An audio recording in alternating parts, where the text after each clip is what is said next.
Just a bloke in a bar. What is up, ladies and gentlemen? Welcome to another episode of Bloke in a Bar. I'm here with a man that was much taller in person than I thought. The fucking big fella, Adam Doueihi. What's going on, brother? No, nothing much, mate. Thanks for having me. No, I'm stoked to have you. So the last name, are we like obviously it's Lebanese, correct? Yeah, Lebanese, correct. I know with Arabic there is a on the thing, and so are we saying it incorrectly? Now, obviously, I'm not going to say it's correct. In my dad's opinion, it's correct. Yep. But back in Lebanon, it is Doueihi. Doueihi. But it started the first few games. It was the commentators were sort of Butchering doing the different styles and stuff. So we sort of just made a decision to just stick to Doueihi. Yep. Okay. So Yeah. Doueihi is a Doueihi. Doueihi. I'm going to butcher it. Keep butchering it. And it's funny. Like, even I've got like sometimes I'll get like have conversations with people and they won't even try. Like Denon, they'll just be like, "Oh yeah, Daniel." It's like, bro, like that. It's not even close. It's literally not even close. But how's the body feeling? You just got back into preseason. Yeah, no, it's good. Yep.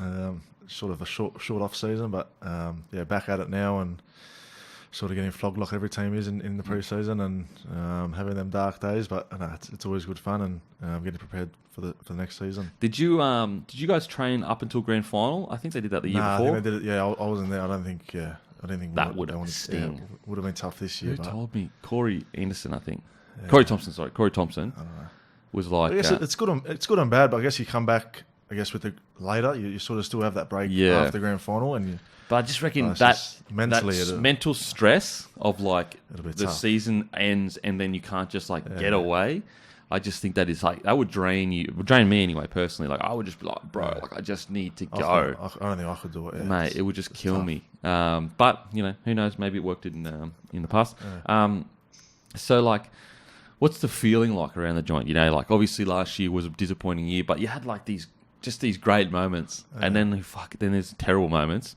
What's the feeling like around the joint? It sort of sums us up, doesn't it? I guess a handful of good games and then sort of a handful of bad games, and that was sort of our season last year. And I guess heading into this season, we've all got a fresh and open mind, and with Madge leading us in the way, we sort of all know the direction the club wants to take, and I guess the senior boys aren't due back till a few weeks, and I guess I'm one of the more senior boys there at the moment, and we've got a good group of younger boys coming through, and we're all training hard, like I guess every team is, and all putting in the work and analysing our games from last year and seeing where we can improve, and we'll just have to see what happens. Do you feel like it's really clear now where you want to go? Like you had that first year or two where it's like your new coach bringing everything into line, needs to get in the people he wants to get in, all that kind of stuff. Do you feel you're one step closer to that vision now? Yeah, I guess so. I guess we had the same vision. I guess last year we were really, open and optimistic last year about, sort of genuinely playing finals footy, and I guess to come short again is obviously very disappointing, and I could imagine the members and fans would be disappointed. But we're obviously more eager this year, I guess you could say that, and the vision's clearer, and we know what Madge wants from us. We know what he demands, and I guess you can see a better side for us in 2021. Absolutely. Like I feel like even though obviously last year was disappointing, it's clear now. Like it's extremely clear what you need to do to follow the plan forward. Now, if that plan works, great. If it doesn't work, then you go, all right, we need to change a plan. Yeah, exactly. We know what Madge is like. We know his rules now. We know how disciplined he is and how he wants us to play. So I guess another year with that, we'll just see what happens. Yeah. It's always I feel like when you're younger, you can like in a preseason, you look around and you're like, we're red hot here. We are fucking red hot. Like no team is going to stand a chance against us. The boys, because you see the same cunts every day. Training, and you got like the frothers that are like benching the best ever bench. You got the big dogs shotting everyone. You got the fast blokes stepping everyone, and you are just like, mate, no one's stopping us this year. And then you get to that first trial and you're like, what the fuck is going on? It happens when you're younger, you think that. All 16 teams will be the same. They'd all think, we're all going to make finals, this is our year, and only 8 do it. So. And then you fucking get to the pre-season, you're like, bro, what's doing? And then I think as you get older, you're much more like, you go like, look, pre-season, like it means a lot in the sense of training. But like, guys, it means nothing when you get to round one. Literally nothing. Yeah, you're right. It's more just, I guess, trying to get your fitness levels up and Yep. getting, I guess, new combinations together, and I guess just fine detailing a few things. And then, yeah, as you said, it doesn't really mean much how much work you put in these next few months until it comes to, I guess, the crunch time and playing footy and stuff. That's when we, I guess, really find out about ourselves. Yep. It's fucking. You know what I hate? It's like you are so fit, shredded out of your mind, looking like an Adonis, a Greek statue. In the morning, I wake up, I walk to the mirror. I walk straight to the mirror. I go, bro, I'm looking fucking hectic. Like, I'll be able to run 80 minutes flat chat. And then that first game rolls around, and you are blowing. And you're like, what was the point? I might as well just fucking sat on the couch. You don't want to start with a loss. I think that'll just... That's things, yeah. If you start around with a loss, you're on the back foot. And on the back foot, on the back. Chasing. Oh, man. Like a loss in a shocking game, that rattles you, I reckon. Unless you're a team like Melbourne or something, I guess you couldn't... You know you're going to be there. You know yeah, what I mean? And you can always just fall back on that experience exactly. of the year before. But yeah, it's the most bizarre thing ever. They can try to simulate a game. Even you simulate a game. Do you know what I mean? Because you do scrimmages. Frustrating, mate. And you're like... That's footy. In the scrimmage, you're like, I'm feeling fucking $1 million here. You get in the fucking round one, you're like, bro, I honestly don't know if I'm going to make 80. Especially that first preseason trial match. Holy moly. Get the cobwebs out. Mate, it's Fucking just... hell. I just don't understand it. I don't understand how they can't replicate. I don't understand how they can't get 17 blokes just like ready for that game. It's just crazy. So take us back to a young fella that was known really as Doueihi. Doueihi. Sorry, bro. You would have been known as that back then. It's going to be a long podcast. You would have been known as that back then. You weren't Doueihi. You hadn't evolved into Doueihi yet. Yeah, I guess you're right. Yes, I sort of started playing league when I was maybe 8 years old and stuff. Just, I guess I was a sportsman when I was younger. I just wanted to play, I guess, anything with a ball in it.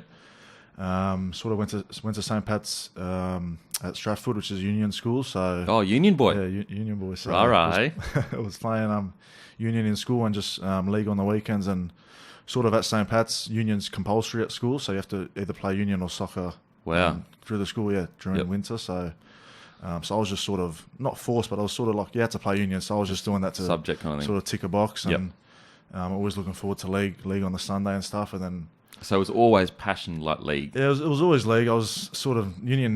Was never really anything until sort of year 12. So we're in the ISA division. So it sort of goes GPS, which is like the Kings, the rich dogs. The rich dogs. It goes like CAS, which is like Newington and stuff, and then like we're ISA. So we're not even winning ISA. So we're like third last, second last in ISA. So we're really third division in school, like too. So very average. Year 12, I try out for the rep team for ISA and get picked. So I tried in year 11, didn't get picked. Yep. Tried out in year 12, got picked at 5'8". Yep. In the ones team, which is I thought was pretty good for someone from my school, and then sort of played in the tournament and sort of had a really good tournament, and was lucky enough to get chosen in the New South Wales ones team as their 5'8". And far out. Yeah, from our school, third division, it was sort of unheard of from our school. And then, we're sort of in that with all these like other boys that are from like all these big dog Union schools, and everything's Union. I'm just a league boy, just playing Union to tick a box, and then sort of went and played the New South Wales tournament and just had probably the best 2 days of really just played really well. They played well, and sort of selection came for the Aussie team, and sort of my name got called out.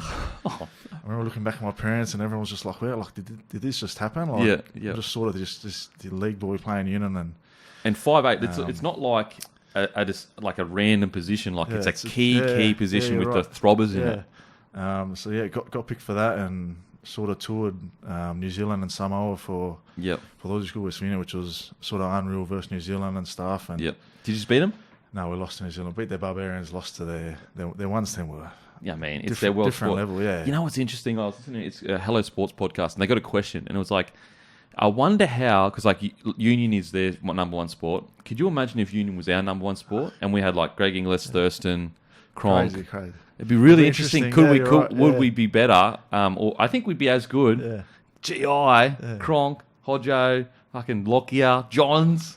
Imagine Joey fucking spinning it. Mate, it'd be good. I think it'd be much. Obviously there was periods where we were competitive. Anyway, so you make that side, but just for people listening, you said ISO and you named them that, but it's basically like first division, second division, third division. Correct. You were in the third division. We're not a union school, so we'll come in like sort of the third last, second last in the lowest division. So for someone from my school to make Aussie Schoolboys was like, the person before me to make it was like, do you know Rob Shahidi? Nah, not sort really. of Lebanese. Right, no, Lebanese. Lebanese boy. Good. Yeah, good.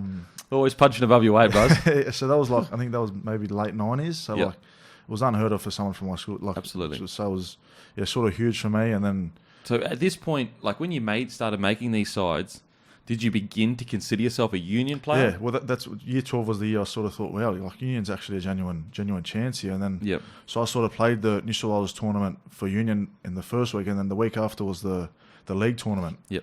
So I played that the week after, and sort of went pretty good in that as well. And yeah, there were sort of clubs calling me from Union and putting pressure on me, and then I didn't make the Aussie team for league. Yeah. Okay. So I was like, fuck, like what's going on here? And then went and met with the Waratahs coach and Yep. toured their facilities, and then sort of some league clubs started coming after me, and then obviously my cousin Michael Checker was the head coach of the Wallabies at the time, and Yep. a relative of mine. So me and my dad went and met with him a few times and just sort of went through the pros and cons of both sides of the party, and Yep. I guess just fell the way of league. And my family's always enjoyed league, and no one's really been Union in our family. Or, Okay. like we're all league supporters and stuff. So Yep. So it was like, it wasn't anything specific that like turned you off Union. not turn you off. It's the sort of pathways in league is just sort better. of it's like it's almost a different level. Like Yeah, the yeah. 20s and the cup, and Yep. like Union, there's sort of like shoot shield, and then That's really Waratahs. it. There's nothing like in between. Like it's Yep. so in that regard, and then South sort of came to the party, and Madge was head coach at the time, and Yep. I guess that's what happened. That's crazy. It's like just how close they.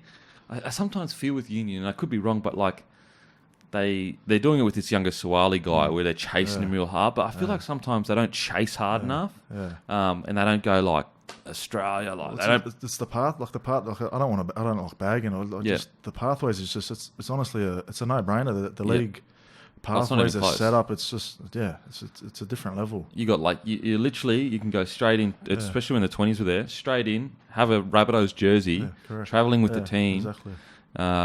You're totally right. I think it's just like the egg or the chicken in the sense of like, do they have the cash to do it? Yeah, Probably exactly. not. Do they have the players to do it? I personally think it goes a step further. Like they need to stop being just a private school Well, game. they got to do something because people like Angus Crichton and Cam Murray, like they've all 100%. they've lost them all. So obviously something's Absolutely. not So I reckon, they need to take the game, just make it to anyone, like public schools, everything. Maybe they've changed that. I'm not sure. Yeah. But when I was growing up, it was it was known as a private school game, which that's where you need masses to build pathways. Anyway, so what was it like? Who did you in that Australian rugby union side?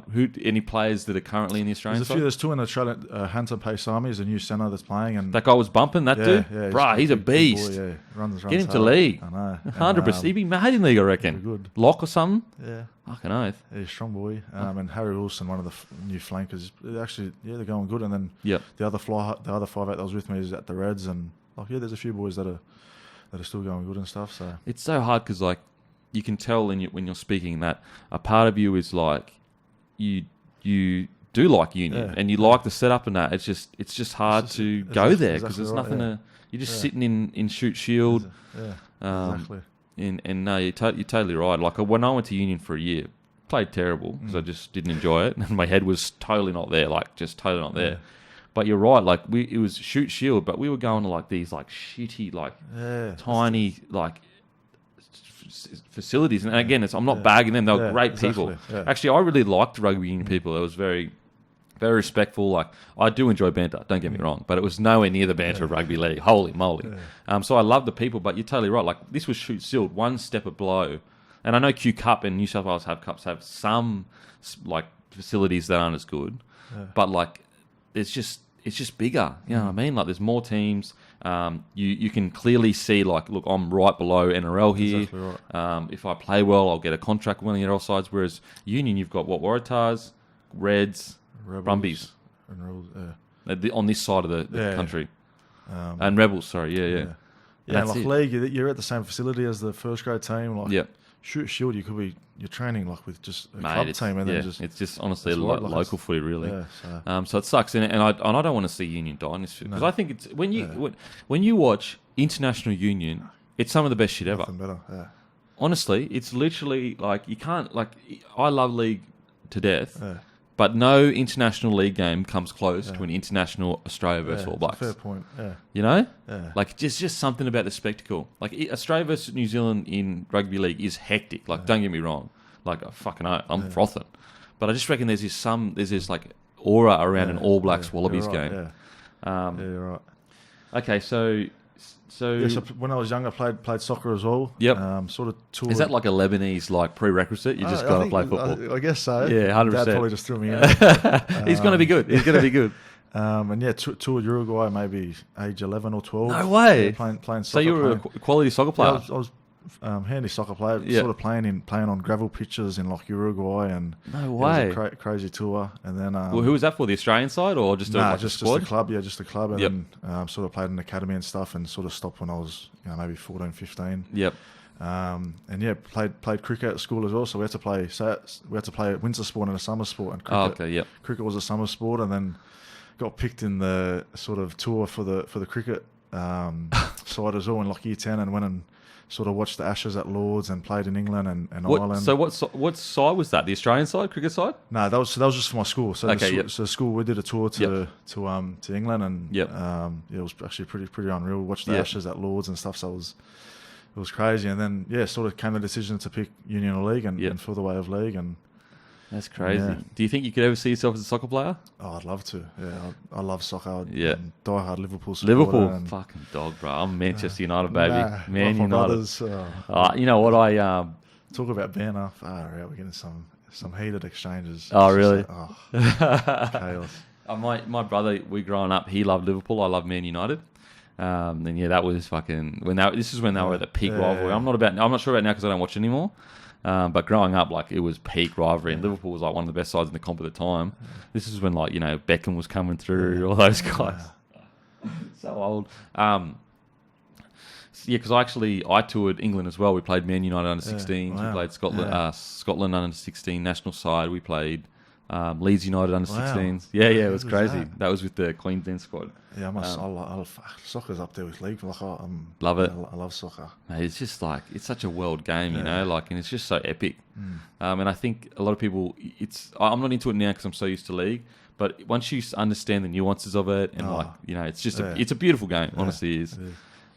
Okay, so how many other clubs were interested you in, like, with Rabbitohs? South honestly were probably one of the last ones. Like, it was sort of almost done overnight. Like, sort of South scored one night and then sort of met with them the next morning and almost like fell in love with them. Like, they went and met Madge at the training facility, and me and my dad, and sort of offered me like almost a pre-season with the NRL, like first year out of school. That's which massive. was, I think, one of the best offers I had. And I I was a Tigers junior at the time, and I guess went from SG Ball and did sort of part of 20s with them, but I wasn't really one of the main boys coming through. It was more like, Pappenhausen and Moses Sully were sort of the main guys. The main guys in our group coming through, and sort of feel the way of Souths. And I guess that first year I played half the year in 20s and then ended the year in Cup, which was sort of pretty big for me. And this is at the Rabbitohs? Yeah, at Rabbitohs. So you did that first preseason with NRL? Yeah, so first preseason.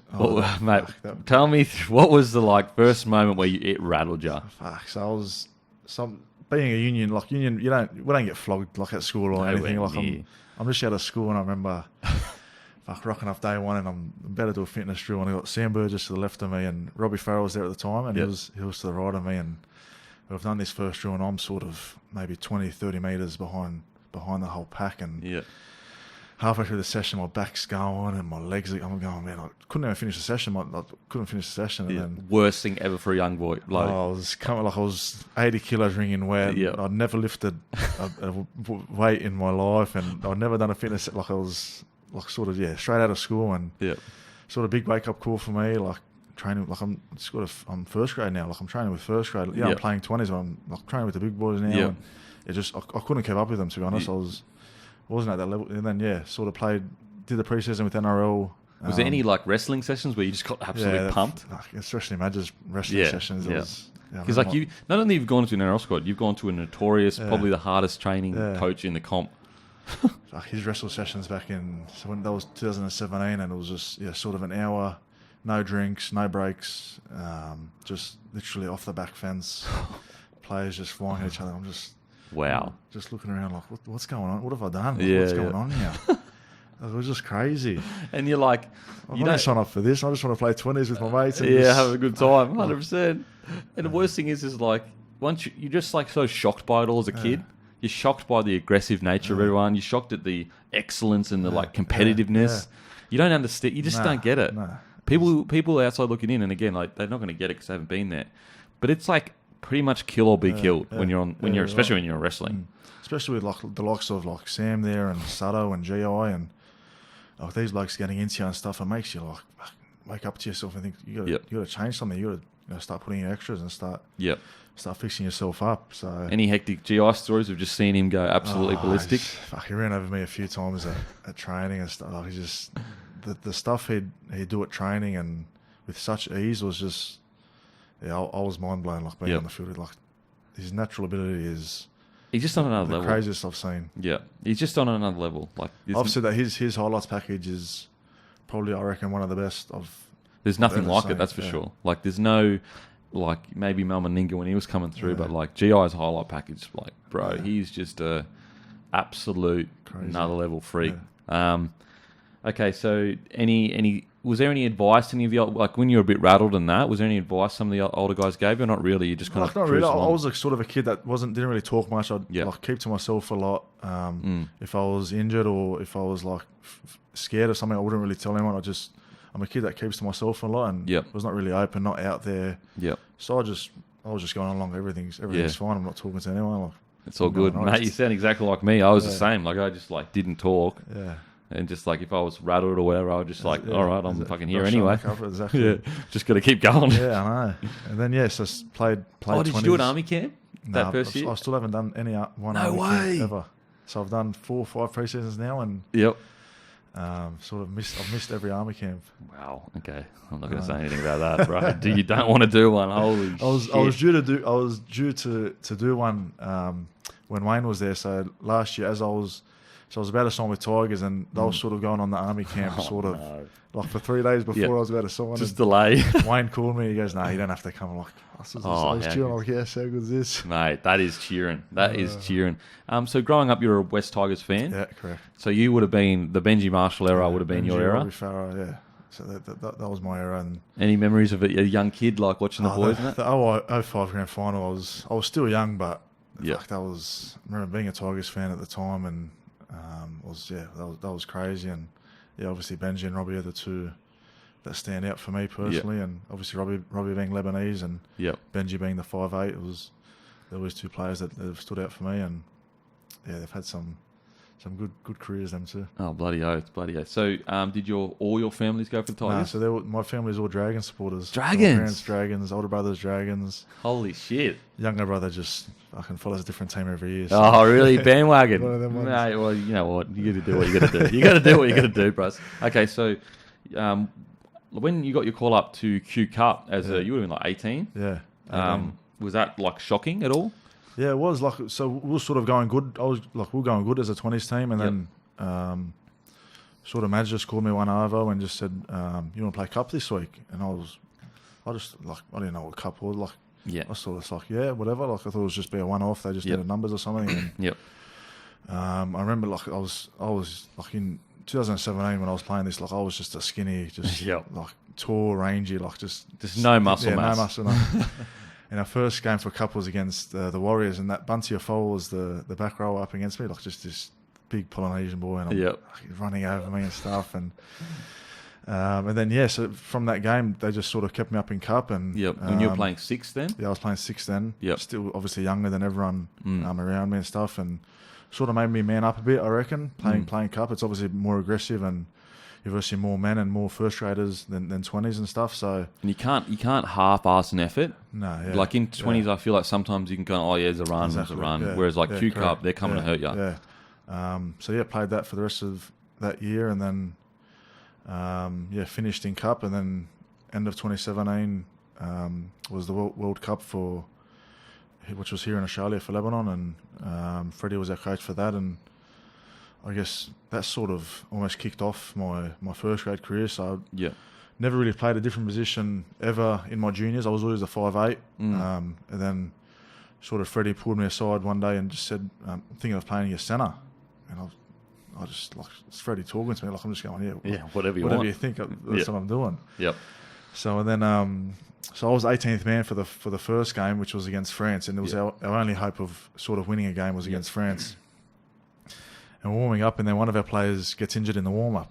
So I had no strapping for me. I left my mouth guard at home. Like, just brought my boots and everything. And anyways, so they call me up. I'm on the bench, and then sort of, I think it was down, or the game. Like, I went on with maybe 20 minutes to go, and sort of the game was in the balance and stuff. And then Mitch Moses puts a cross shot up for me, and I sort of like take it and score a try. And I remember just thinking to myself, like, is this actually happening? Like, I went from 18th man today to like scoring one of the winning tries for us at World Cup. For your country. Yeah, so went on to win that game, and then sort of played centre the rest of the tournament. And then so the next pre-season we had Siebes took over from Madge, and I was doing pre-season there, sort of no real position. I guess Renault and Cody were the halves, which was my position, and I wasn't really seen in the starting side. Like, I was doing pre-season almost any position in the back line just to fill in.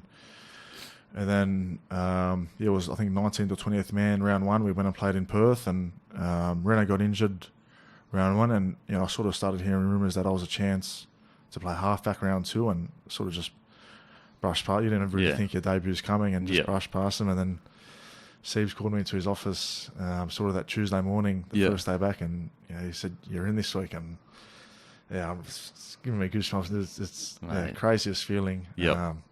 Called my parents straight away, and they were in tears, and sort of to play halfback with that team they had at the time with Cody outside me, and Sammy and Sato and GI and stuff was sort of crazy for me. And did you ever pinch yourself thinking, like, I'm running on with Sam Burgess? Yeah, you do. Greg Inglis. As much as you don't want to like say it, or you do. And then sort of played halfback with Cody until Renault came back in a few weeks, and then I was sort of the utility man. He kept me on the bench. I came on at hooker a few games, and then played centre a few games, and then sort of played fullback and sort of stood out there a bit in a few games, and I guess that's where my fullback position has come from. It's I guess playing it for a few years now, it's such a demanding and unique position that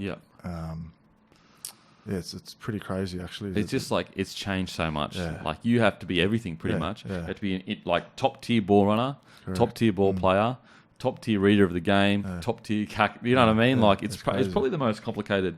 I mean, it probably is the most complicated now position in the comp, in the sense of like half and 5'8" and 9 are like hard because you got to steer a team around. But I feel like fullback's really hard because you have to have everything. You can't just be a ball running fullback anymore. You have to literally have everything. Even defensively, like talking to organising defensive line, and it's very demanding. And I've never been the fittest or the strongest person, so like my fitness levels in the first few fullback, like I couldn't keep up. It was just so demanding. I mean, you're a big boy as well. Like 6'3", like it's you look at guys like Ryan Papenhuyzen, and he's like a smaller body, like he can move around more, kind of thing. Even Tedesco, I think Tedesco's only like 5'11", 6 foot, which is still big, but the fitness levels are 100%. I always say one of Billy Slater's most underappreciated assets was his fitness, his repeat speed abilities. In the first minute or the 80th minute, his speed was as good, and he's repeating those efforts just over and over and over. And like as a fullback, you've got to be there every single time. Well, even speed, you can see the fast fullbacks at the moment, like Paps and stuff. They're just killing it. They're killing it. That's why I feel as though the speed I have, like my speed is nowhere near their capacity. So sort of didn't work. Like sort of disappointed for me this season as fullback for the Tigers. Like sort of we'd like to have more speed in our side, and I sort of didn't offer much in that regard, which is probably disappointing in my behalf. And I guess that's why I'm looking to sort of change positions this year. And so you're looking at the 6 this year? Yeah, I'm hoping. Like Matt just sat down with me and mentioned 6, and obviously I've played there a fair bit, and it's where I've always wanted to play. And do you feel the most comfortable there, you think? Yeah, I do. I do. I've been training there in pre-season now, and starting to get my positional play back, and really looking forward to it. Do you does it excite you? You know what I mean? Sometimes you get this like, okay, finally I'm getting this chance to play the position that I feel like I can. Exactly right. I feel like as though it is a chance for me to. I guess the club hasn't been going as good as it has been, and for me to be able to be in a dominant position at 6 and where I've loved and where I've always wanted to play is, sort of like a chance for me, and hoping to make the most of it. Okay, so you make your debut, but you do your ACL at the end of the year? Correct. So 2018, First big injury? Yeah, first ever. Like, how did it happen? Walk us through it. Yes, I was sort of got called in to centres once a few of our boys went to Origin, and then sort of made it my position towards the end of the year, and then I think we were coming first at the time, and we versed in Melbourne, so it was sort of the top of the table clash. Yep. And first time I've versed Melbourne, so you're a different beast, eh?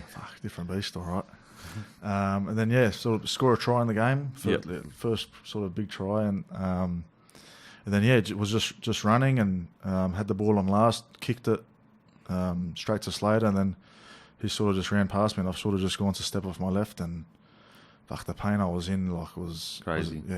Crazy. I knew something definitely wasn't right, and then to find it was ACL was pretty daunting for me at the time. I've never really faced adversity. I've never really had a tough thing like that to like a face. long-term injury, serious injury. So to find out it was like a sort of 9-month injury was pretty disappointing. And but the club was good for me. Like Siebes was my coach at the time and had me in the coach's box with him, looking at positional play and stuff and helping him out in that stuff. So that's good. Kept me busy and stuff. But wasn't ACL. So how did you? I mean, you probably weren't thinking about it at the time, but how did you deal with the head noise of like the confidence and will I be as fast again? Will I be able to step again? As much as you try and block it out, as much as possible, it's always there. 100%. Will I get my position back?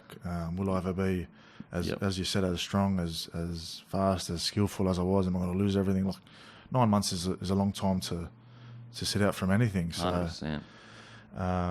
But we had GI that had just came back from his ACL at the time, and our high performance coach Jared Wade had done multiple players had done ACLs. Connor Tracy had done, I think, 3 at the club, which was crazy. So I had good support around me, and Reno had done his. So I had good support around me. Just trust that they know what they're talking about. You know what I mean? We had good leaders at the club like Sammy and stuff, and Sutter were always checking up on me. And is there anything anyone said to you that kind of helped a little bit and pulled you through it?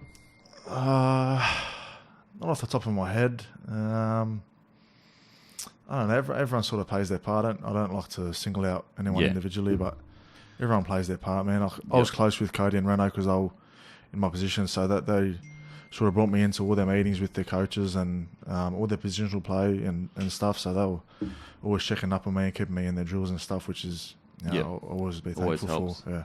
Yeah. Okay, so you come back 2019, and I guess 2019 for you is a bit of a strange year, I guess you could say. It's the first time that you kind of, you'd been playing really well.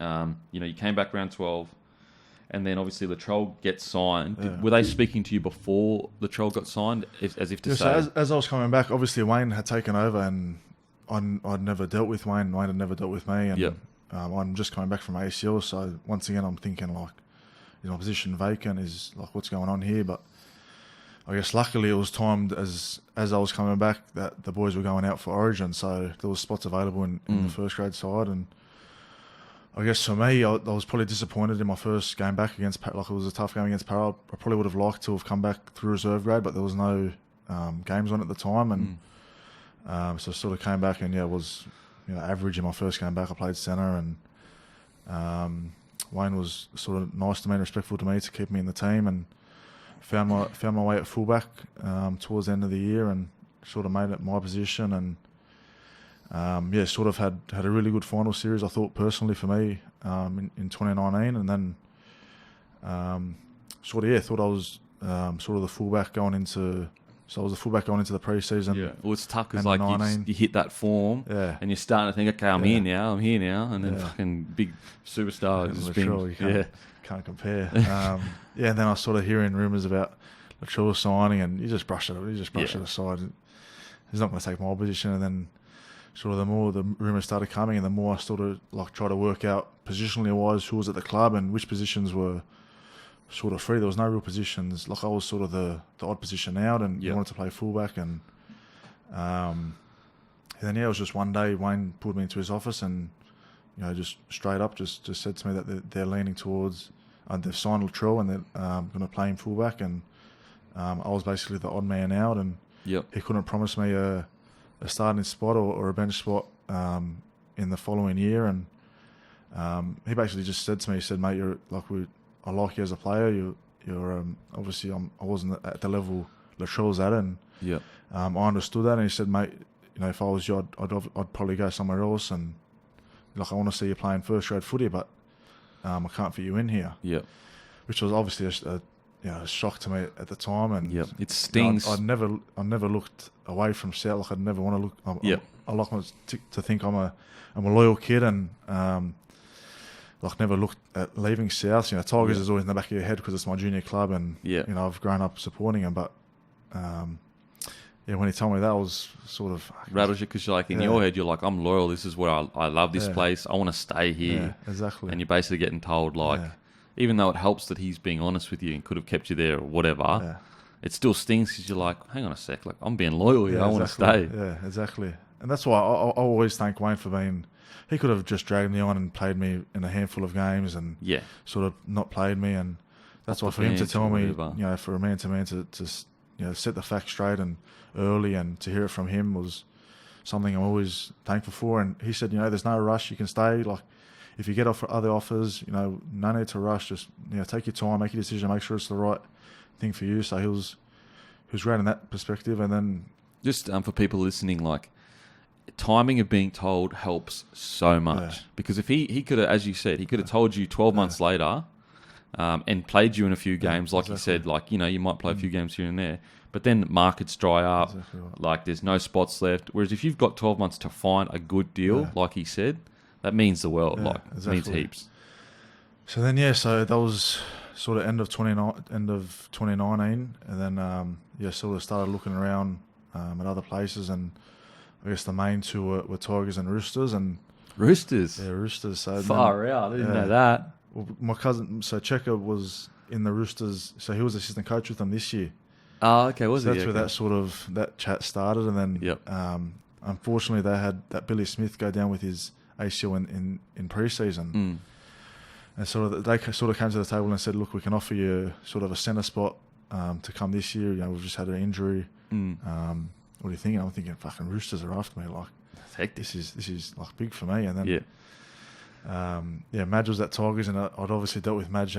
He got me to Souths, and it's always been my junior club, and I've always supported them. And then they started coming to the table and sort of looked like a fullback spot. They had Corey Thompson there at the time, who was not really an out and out fullback player. So once they came to the table, I was sort of like Tigers. I know Roosters are up here, and Tigers but I'm a Tigers supporter. I'm a Tigers fan. I've always wanted to play for them. Tigers it is. So then it's a lot of people will be like, oh, the Roosters are after you, should go there, but you're a loyal guy, obviously, and you love the Tigers. Everyone was telling me Roosters. Literally, everyone was telling me Roosters, and I just my gut I'm feeling Tigers. It's home. I live around the corner. I just feel like it's meant to be. It's almost like meant to be. So luckily, that came through, and signed the 4-year deal with them. And how good's that? So how long was the deal with the Roosters? So that was just for 2 years. Yep. Yeah. And there's 4 years. They couldn't really promise me anything after this year. Well, once Billy Smith was back, there wasn't really. Yep. Okay. There wasn't really a position for me, so I didn't really want to do that anymore. I wanted to just secure my future. I was 21 years old. I need some security. So, and then at Tigers. And it's such a tough decision. You got the Roosters, and for people listening, I'm sure you're aware, people that go to the Roosters, their careers go really well. Exactly. But you're also clearly a very loyal person that loves the Tigers as well. Yeah, I like to think I'm a loyal kid, and although it hurts sometimes, and sometimes things happen. I knew at South I couldn't compete. I didn't want to compete with Latrell. It's a different kettle of fish. And the problem with a guy like Latrell in competing against him is that because he can be so good. He gets so much leeway. You could actually be, your stats could be better, blah, blah, blah. Yeah. But because he can be so good, it's just not worth it. Yeah, exactly. It's not even worth it. Then had my first year with the Tigers and played fullback every game, which I'm personally happy with. To play every game, and I guess personally in terms of success, I wouldn't really say I was at my best this year, and I thought it was at fullback and not my preferred position. Like, it's my position I wanted to play, and I wanted to try it out. And I guess my body shape and my pace and my fitness levels probably weren't where I wanted them to be. And disappointed season as a club, and I guess we all have to wear that. It's so when you made the decision, and was there ever was it a tough decision with the Roosters and Tigers, or was that you just knew in your gut you wanted to be at the Tigers? I always wanted to be Tigers, but when you have people around you saying Roosters could be an option, it's obviously makes I'm still a kid. I still have to listen to people around me, and obviously makes me think. But obviously I'd worked under Madge before, and he was a fan of me and got me to Souths, and I was almost sort of repaying him a favour to come to Tigers. Come back under him again. And what was it like putting on that Tigers jersey for the first time? It was cool. It was pretty special. Something obviously I'd never thought of. It's always in the back of your head, your old club, your childhood club you've supported, but you'd never think it'd happen. And to think it happened so soon in my career was pretty surreal, and something I really do cherish. And like I said, I like to think I'm a loyal kid, and I love the club. I like everything the club's about, and wouldn't change it for anything. What's been your favourite memory at the Tigers so far? Favourite memory, jeez. There's been some. We had some tight good wins. Not many wins, but we had. I guess the one against the Bulldogs stands out. I guess it was hard to have any real memories off the field this year because of the Corona stuff and we're in the bubble and stuff. So what was that like? Was that torture? Yeah, it was torture. To just go to training and back home was. You'd start to appreciate how good it is just to be able to go somewhere. Exactly. We had a tight win against the Bulldogs. Brooksy kicked a field goal in the last minute. That was my first real close field goal win like that. So that was I guess pretty special. But I guess as a whole organisation, it wasn't really a successful year for us. It's hard to bloody. It's like bittersweet kind of thing. You have these little moments, but you're always reminded that you didn't go as well as you should. Right, so. What was it like working with Benji Marshall, the Tigers GOAT, pretty much? He's a pretty crazy athlete in terms of professionalism and doing extras on the field and doing extras in the gym and lifting big in the gym, and he's right up there with the top players I've sort of trained with, and his footy smarts and the way he just makes the fence look awful is pretty crazy. And I guess you can see back in his touch days, the way he strips numbers and the way he does it at training and stuff is just it's pretty surreal. And Mate. 100%. It's not like he's just so good with he just has it, man. He just got it. Skill-wise, he's naturally skilled I've seen. Outside of him, who's the biggest freak you've ever played with where you've just been like, mate, this guy is an animal? I think it'd have to be Sam Burgess. Samo Burgess? Just everything. It's just his leadership around the club, especially me being a younger boy, and the way he just go about things and demand success and demand certain standards that you just have to meet, or else you'd be found out. And the way he'd lead the boys on the field and the things he'd do, on the field at training is, it's sort of crazy. And Robbie Farah's, I guess, similar for me personally. I've got a close relationship with Robbie, and he'd come off pre-season, flogging sessions and just flog himself on a roll for 10-15 minutes afterwards. Extras, just people just look at him like, is this bloke crazy? What's he doing? People don't understand how hard pre-season field sessions are. In terms of mentally tough and physically tough and sort of leadership qualities, I think Robbie and Sammy are the best. Best I've been around. If everything goes perfect for you in the next 12 months, what are you doing? What's a perfect season for? Obviously outside of winning a premiership, but a perfect season, 12 months. I guess personally for me, playing 5'8". Is what I want to do, and sort of play consistently and play sort of 95 to 100% of the games this year. And then I guess as an organisation, it'd have to be playing finals If we're not playing finals footy this year, it's sort of really disappointing for all of us as an organisation. It's been almost, I think, 11 years since we've played finals. So that's crazy. If the boys aren't frustrated on it now enough and want it enough now, it's when's it going to come? So Exactly. I guess if we're not playing finals footy, That's disappointing. I'd find it disappointing. So basically, everyone's goal at Tiger right now is we make that 8, whatever it takes. Yeah, for sure. It has to be. 100%. Ask all the boys his favourite rapper of all time. Favourite rapper? Wow. Favourite artist is Drake and Drizzy? Pop Smoke now. I'm into Pop Smoke huge now. Mate, that was a great album. It's like, I think it was like produced by 50 Cent. Yeah. That was a really fucking good album. And I didn't know really him before this, the whole death and that. Yeah. Like I knew peripherally of him, Yeah. but not like, and then this album comes out, obviously he passes away, but it's a good album. Yeah. Favourite rapper? I don't know. Probably Drizzy. You could say Drizzy. Eminem and that. Yeah. Drizzy thinks he's a rapper. I don't know if he actually is a rapper. Yeah. Well, all the rumours about him getting ghostwriters and that. He's more of a pop star, I think, now. Yeah. Like if you get someone else to write your lyrics, you're not really a rapper. You're right. I know. But in saying that, like, I'd still cop, like, he does rap, you know? So I like him, Pop Smoke, Meek Mill, they're my artists. Yeah. I do, and Drake barely drops a shit song. Like, Yeah, you know, when you're was the right, last yeah. time you heard Yeah, a yeah. song from Drake where you're like, man, this is shit? yeah, you're right.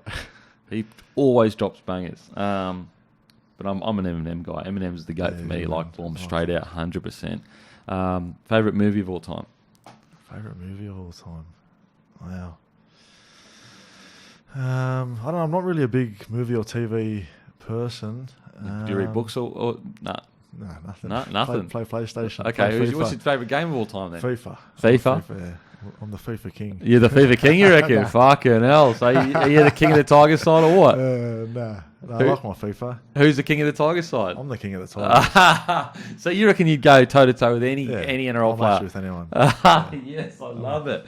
Well, there's a challenge, people. No. Any FIFA players that want to smoke, any NRL FIFA players that want to smoke, fucking the big fella here he's ready. Who's your team? Liverpool? Yeah, Liverpool. Liverpool? Who's the cheat side in it these days? It used to be Chelsea, wasn't it? Like the cheat side. I think it is Liverpool now. They've got Van Dijk at the back who's like So they're overrated hectic and, now. Yeah, they're just hectic now. And like Real Madrid used to just Real be a Madrid, joke. Barca, they're always overrated. Yeah. Do you ever play games where you're not allowed to pick a side because they're too good or not? Nah, You can nah. smoke anyone, you reckon? I'm Liverpool and that's it. No one changes it for me.